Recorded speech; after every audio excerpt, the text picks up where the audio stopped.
कृष्ण भगवान की जय हो। आज हम भगवान से प्रार्थना करते हैं कि सभी भक्तों के घरों में सुख शांति हो।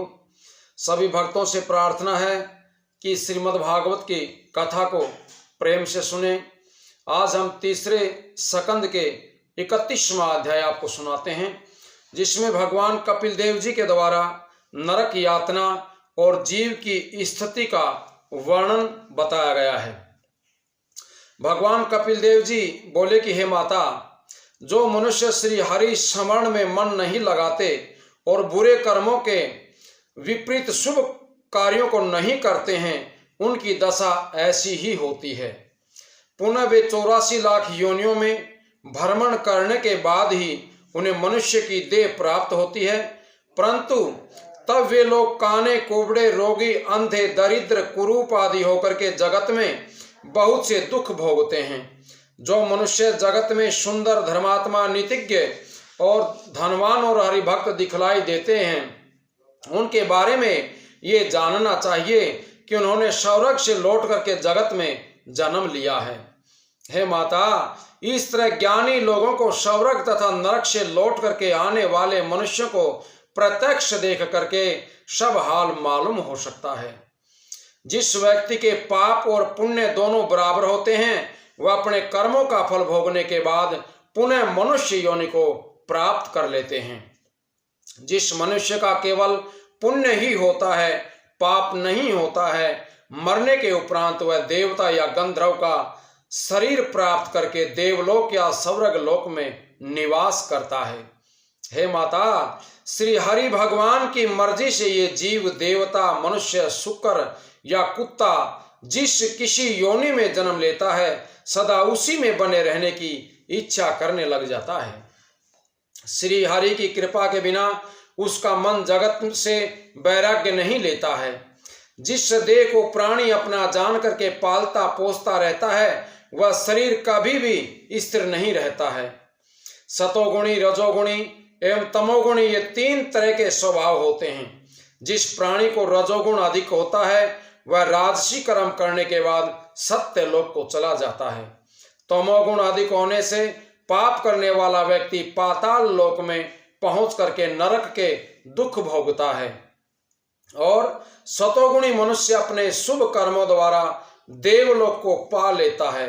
हे माता, जप, तप और दान आदि शुभ कर्मों को भी राजसी, तामसी, सात्विकी इन 3 तरह का जानना चाहिए। इसलिए सभी प्राणियों की गति भी 3 तरह की होती है। जैसा जिसका स्वभाव होता है, वैसे ही कर्म में उसका मन लगता है। अपने स्वभाव के अनुकूल कर्म करके यह प्राणी जगत में बार बार जन्म लेता है और दुख सुख भोगता रहता है। इस तरह उसे जन्म मरण से मुक्ति प्राप्त नहीं होती है। कुएं से जल निकालने वाले रहट की तरह जीव की भी गति जाननी चाहिए। जब एक देह को त्याग करके अपने शुभ कर्मों को भोगने के बाद अन्य देह में प्रवेश कर जाता है। श्री कपिल देव जी के इस प्रकार वचन सुनकर के देवहूति ने कहा कि हे प्रभो, जब यही स्थिति है, तब तो जीव का इस संसार में किसी भी प्रकार छुटकारा नहीं हो सकता है।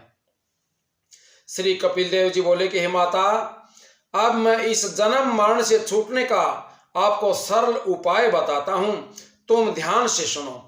सत्य बोलना, आचार से रहना, सब जीवों की रक्षा करना, प्रयोजन बिना अधिक नहीं बोलना, बुद्धि को नष्ट न होने देना, बुरी संगति तथा बुरे कर्मों से दूर रहना, अपने चित्त को सदैव प्रसन्न रखना, भगवान जितना दे उसी पर संतोष रखना, किसी के धन को देख करके ईर्ष्या न करना, शुभ कर्मों द्वारा संसार में सुयश कमाना, किसी पर क्रोध न करना, धर्म पूर्वक कमाई हुई आय से अपना जीवन व्यतीत करना, श्री नारायण जी के चरणों में भक्ति रखना, किसी जीव को कष्ट न पहुंचाना, पर स्त्री को माता के समान समझना चाहिए, साधु संत एवं ब्राह्मणों की सेवा करना, बड़ों की सेवा करना, अच्छी बुरी सभी बातों को भगवान की इच्छा समझना तथा अपने धर्म और कर्म पर दृढ़ रहना।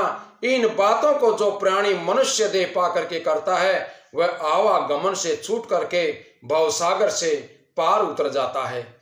हे माता, ये सब गुण सत्संग तथा कथा पुराण सुने बिना प्राप्त नहीं होते हैं। इसलिए मनुष्य को चाहिए कि वे साधु संत महात्मा तथा ज्ञानी जनों का सत्संग अवश्य करें। बोले श्री विष्णु भगवान की जय हो।